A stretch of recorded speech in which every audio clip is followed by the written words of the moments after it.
Bien, como les explicaba, en algunas situaciones yo puedo encontrar un crecimiento auricular derecho y poderlo esto visualizar o diagnosticar mediante la localización o visualización de una onda P que es bien picuda, ¿no? Una P que supera los 2,5 cuadrados en altitud, les recalco, 2,5 milímetros, en cuanto a lo que es esta onda P, ¿no? Por lo tanto, no nos olvidemos, al encontrar una onda P picuda o una P pulmonar, refleja un crecimiento a nivel de la aurícula derecha. Ahora, en la parte inferior vamos a ver una onda P mellada, como M más o menos, donde si vemos la anchura de esta onda P, casi está desde luego 3 cuadraditos prácticamente, superando el valor normal que ya habíamos mencionado, que es de 0,08 a 0,11. Por lo tanto, encontrar, el visualizar esta onda P ancha en un electrocardiograma nos va a reflejar, por ende, un crecimiento auricular izquierdo. Entonces, cada crecimiento va, desde luego, por estar presente ante alteraciones de cavidades, ya sea del lado derecho o del lado izquierdo como tal. Bien, ahora vamos a también visualizar el intervalo PR. Recordemos que el intervalo PR es un intervalo que está cuyo valor normal va de 0,12 a 0,20 segundos. Por lo tanto, yo puedo encontrar también una alteración de esta PR como ser un intervalo PR prolongado, o sea, ancho. ¿En qué situaciones yo puedo encontrar un PR prolongado, ¿no? Que supera el valor normal de 0,12 a 0,20? En algunas situaciones se ha visto que la intoxicación por digitálicos, como ser la digoxina, puede conllevar a una prolongación del PR, o en todo caso también alguna alteración en el nodo AB, ¿no? Como ser un bloqueo AB de primer grado. El bloqueo AB de primer grado es una alteración en el nodo AB. El nodo AB se vuelve más lento en cuanto a lo que es el viaje del impulso por esta estructura. Recordemos que en un inicio de clase les decía que el nodo AB tiene dos funciones. Por un lado es la de retrasar el impulso proveniente de las aurículas para que los ventrículos se puedan llenar por completo, y otra función importante es la de filtrar todos los impulsos provenientes de las aurículas que van a pasar a ventrículos, ¿no? Por lo tanto, una alteración del nodo AB me puede conllevar a un PR prolongado. La hipocalemia, ¿no? Una disminución del potasio también me puede conllevar a un PR prolongado. Es considerado, por si acaso, un PR prolongado lo podemos encontrar en la fiebre reumática y es considerado como un criterio menor de Jones. Cuando hablemos de fiebre reumática vamos a poder hablar de este PR prolongado, que bueno, es nada más que un bloqueo AB de primer grado. También puede estar presente en algunos pacientes de edad avanzada, ¿no? Que tienen una gran cantidad de aterosclerosis. O en todo caso, también podemos encontrar en aquellos pacientes que están sufriendo un síndrome coronario, producto de una oclusión de la arteria coronaria derecha. Recordemos que el nodo AB es isigado, su isigación proviene de la coronaria derecha. Entonces, una obstrucción en esta arteria va desde luego a alterar su funcionamiento y va a producir un retraso mayor en el impulso proveniente de las aurículas hacia ventrículos. Bien, entonces estamos viendo algunas alteraciones que nos pueden llevar, incluso en algunos casos se ha visto que la difteria, que bueno, pues una enfermedad infecciosa puede condicionar también un PR prolongado, pero la verdad, muy raro encontrarlo. Yo no he visto ningún caso en la actualidad, si bien se menciona en la literatura, pero no he visto, la verdad. No tengo un paciente que tal vez haya sido diagnosticado con difteria y haya encontrado un PR prolongado. Pero en el resto de los ejemplos que se está mencionando, sí he visto trastornos electrolíticos que sí nos han llevado a un PR prolongado, en el caso de la hipocalemia o en todo caso una disminución del potasio en un organismo. El intervalo PR corto. ¿A qué me refiero con PR corto? Que va a estar igual o menor a 0,12, ¿no? En cuanto a lo que es el valor normal. El PR corto yo puedo encontrarlo en una situación tal como es el caso de los síndromes de preexcitación, específicamente hablando de Wolff-Parkinson-White. El Wolff-Parkinson-White se caracteriza por tener un PR corto de 0,12 o menos tal vez. También se caracteriza este Wolff-Parkinson-White por la presencia de una onda delta, ¿no? Y un QRS ancho. Y también tiene un trastorno en la repolarización ventricular. Entonces son características de Wolff-Parkinson-White. Por lo tanto, no nos olvidemos, PR corto, les recalco, vamos a encontrar en los síndromes de preexcitación. Un ejemplo claro es el Wolff-Parkinson-White. También está otro ejemplo, es el Longanon-Levin. Longanon-Levin también encontramos PR corto, pero si no lo estamos mencionando acá en la diapositiva, es porque Longanon-Levin se presenta en una menor proporción, ¿no? El Wolff-Parkinson-White se presenta en una proporción mayor. Incluso yo tengo pacientes en la consulta con Wolff-Parkinson-White y algunos que incluso hemos hecho un estudio de ablación más radiofrecuencia para poder subsanar este síndrome de preexcitación, que es producto de tener una fibra por demás, ¿no? Hay una fibra por demás en el sistema de conducción que conecta aurículas y ventrículos y de ahí desde luego proviene la alteración referente al síndrome de preexcitación o Wolff-Parkinson-White. Bien, entonces, ¿en qué situaciones yo puedo encontrar un PR variable? ¿A qué nos referimos con PR variable? A que de repente yo puedo encontrar un PR de 0,2, de 0,20, mido el siguiente, puede estar 0,24, mido el siguiente, puede estar 0,28. O sea, el PR va aumentando progresivamente. Y este PR que es variable y que puedo encontrarlo de forma progresiva en cuanto a lo que es el valor normal, puede estar presente en el fenómeno de Wenckebach, o también llamado VAP de segundo grado Mobitz 1. ¿No? El VAP de segundo grado Mobitz 1 es también llamado el fenómeno de Wenckebach, donde encontramos PRs variables que no contienen desde luego el mismo valor que es típico, ¿no? En un electrocardiograma. El intervalo PR disociado, ¿qué quiere decir? Que voy a encontrar un PR muy diferente en mi electrocardiograma, o sea, va a ser variable en todo el electrocardiograma. Incluso en algún momento tal vez no voy a encontrar un PR o voy a encontrar un PR que va a ser muy diferente en todo el electrocardiograma. Este tipo de PR disociado lo voy a encontrar en los bloqueos ABs de tercer grado, también bloqueos ABs completos. Entonces no nos olvidemos que este PR disociado es muy raro encontrarlo, pero sí generalmente el visualizarlo me va a indicar que el paciente va a requerir un marcapaso, ¿no?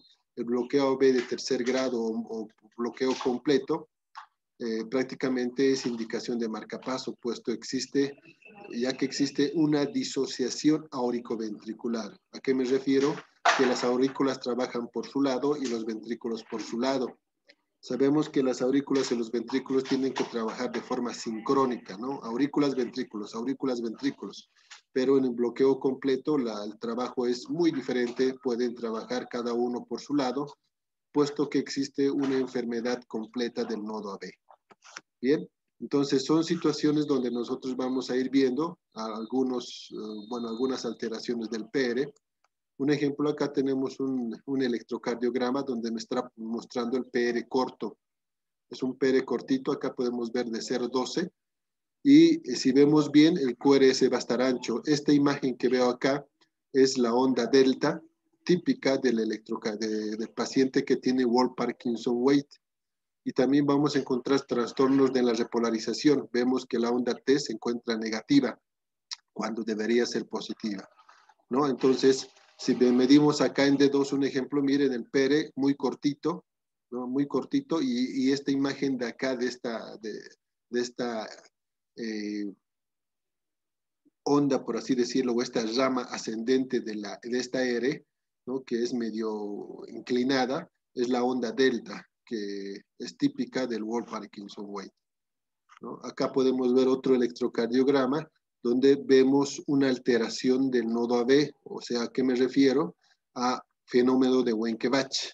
Si yo voy midiendo el PR, miren acá tengo un valor del PR de 300 o de 30 segundos, acá tengo 38, ha aumentado el PR, y acá tengo un PR mucho más largo, ¿no? De 42 segundos o 400.020 milisegundos. ¿no? Entonces vemos que el PR va aumentando progresivamente. Este electrocardiograma, bueno, pues se conoce con el nombre de fenómeno de Wenckebach o es un bloqueo AB de segundo grado Movitz 1, ¿no? Cualquiera de los dos, bueno, significa lo mismo, donde a simple vista vemos cómo el PR se va ensanchando, ¿no? De lo que habíamos mencionado anteriormente. Ahora, también podemos encontrar algunas alteraciones en cuanto a lo que es el QRS. Si vemos acá bien, tenemos una onda Q. Se menciona que la onda Q nace de lo que corresponde a la despolarización del tabique, ¿no? Cuando el tabique se despolariza, automáticamente se va a dibujar una onda Q. Inmediatamente que se despolarizan los ventrículos, se dibuja la onda R y ya distal, desde luego, de la parte central, la despolarización va a originar la onda S. Nuevamente les recalco, no es necesario que exista la onda Q. Si la onda Q está ausente o la onda S y solamente encontramos onda R como tal, bueno, es normal, no denota patología, puesto que el impulso que viaja por los ventrículos puede viajar de forma rápida, puede viajar de forma brusca y de repente en mi electrocardiograma no dibujarse algunas ondas referente a lo que es el QRS. Bien, entonces, ¿qué alteraciones podemos encontrar en un electrocardiograma referente al QRS? Podemos encontrar QRS anchos. Recordemos que el valor normal del QRS es de 0,08 a 0,11 segundos, ¿no? Si ustedes encuentran un electrocardiograma donde el valor está de 0,12 o 120 milisegundos, automáticamente, o tres cuadraditos pequeños para que podamos entender, hablamos de un QRS ancho. Por lo tanto, nunca no nos olvidemos que la duración normal es hasta 0,12, no, perdón, menor a 0,12, ¿no? O sea, 0,11. Como el valor normal habíamos indicado que va de 0,08 a 0,11, si ustedes ya encuentran 0,12, hablan de un QRS ancho. ¿Y qué situaciones nos pueden llevar a un QRS ancho? ¿No? Bloqueos de rama, un bloqueo de rama derecho, un bloqueo de rama izquierdo, una hipercalemia, también nos puede llevar, extrasístoles ventriculares, ¿no? Latidos prematuros ventriculares, hipertrofias ventriculares, en algún caso también la utilización de algunos antiarrítmicos como ser la quinidina, que pertenece al grupo 1A de los antiarrítmicos, o la propafenona, que corresponde al grupo 1C de lo que son los antiarrítmicos en su utilización. No nos olvidemos, y eso les decía a mis estudiantes de prácticas, que todos los antiarrítmicos son proarrítmicos, ¿no? Te pueden generar de repente otro tipo de arritmia al utilizarlos. Entonces, mucho cuidado de utilizar especialmente estos dos antiarrítmicos que te pueden condicionar a un trastorno en la despolarización ventricular con la presencia de un QRS ancho. En algunas situaciones vamos a encontrar complejos QRS de bajo voltaje. ¿A qué me refiero con bajo voltaje? A que este QRS no va a superar los 5 milímetros, no un cuadrado grande, para que me entiendan, en altitud. Entonces, si yo encuentro un complejo QRS pequeño de 5 cuadraditos nada más, estaría hablando de un QRS de bajo voltaje. ¿En qué situaciones puede encontrar un QRS pequeño, ¿no? Prácticamente en los pacientes obesos, donde tienen bastante grasa a nivel de la superficie corporal y que me impide que el impulso sea bien captado por los electrodos de las derivaciones de extremidades, en pacientes que de repente están con un infarto, en pacientes que tienen un trastorno a nivel hormonal como ser el hipotiroidismo, en algunos pacientes que están con un taponamiento cardíaco, ¿no? Previa pericarditis, por supuesto, y también en algunos pacientes que tienen un enfisema pulmonar. Entonces, esas son situaciones donde vamos a encontrar QRS de bajo voltaje, muy poco visibles las ondas, puesto son pequeñas y muy poco valorables. La verdad, yo he visto bastante pacientes con pericarditis y taponamiento cardíaco que tienen derivaciones de bajo voltaje. Es muy común encontrarlos. Pacientes hipotiroideos muy poco, la verdad. En los obesos también sí se puede ver bastante la mala captación de los impulsos por el tejido graso. ¿En qué situaciones puede encontrar QRS de alto voltaje? O sea, que superen prácticamente los 10 cuadraditos o los 10 milímetros. Raro, la verdad, encontrar, más que todo me atrevería a decir, en pacientes que tienen hipertrofia ventricular, ¿no? Como ser una hipertrofia ventricular izquierda o una hipertrofia ventricular derecha. Un ejemplo, Sokolov, ¿no? Sokolov es un criterio que nosotros utilizamos para poder hacer una medición de las ondas S y R de B1, B2 o B5 y B6. La sumatoria de estas dos, si supera los 35 cuadraditos o 35 milímetros, es igual o mayor a 35 milímetros, estaríamos hablando de una hipertrofia ventricular izquierda. O encontrar, desde luego, una onda R prominente que supere los 7 cuadraditos, bueno, me podría, desde luego, orientar a pensar en una hipertrofia ventricular derecha. Que eso lo vamos a ver más adelante cuando hablemos de miocardiopatías, más que todo, ahí vamos a hablar de los criterios, ¿no? Ahora, ¿en qué situaciones pueden encontrar cambios en la morfología del complejo QRS? ¿A qué me refiero? A que de repente no van a encontrar QRS, pueden encontrar RSR o pueden encontrar SR.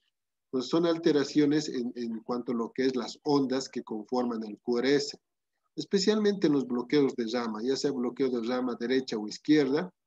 También van a encontrar alguna alteración en la taquicardia ventricular, en la fibrilación ventricular, en el flúter ventricular. Entonces, en todos los impulsos provenientes o que se originan en los ventrículos, van a originar un QRS de diferente morfología. Por lo tanto, es algo que nos va a orientar a nosotros a pensar de que existe un impulso porque se está originando en los ventrículos y no así en el nodo sinusal. Y por lo tanto, nos puede llevar a pensar a que existe una alteración a nivel ventricular ante todo, ¿no? En algunas situaciones también, cuando existen las hipertrofias ventricular derecha e izquierda, también puede haber algún cambio en la morfología del QRS. Pero bueno, es muy raro esto encontrarlo. Yo me atrevo a decir que más que todo, dentro de lo que es la consulta y cuando ustedes estén en las prácticas correspondientes, van a ver más que todo bloqueos de rama, ¿no? Donde las características morfológicas del QRS son muy típicas, ya sea en el bloqueo de rama derecha o en el bloqueo de rama izquierda.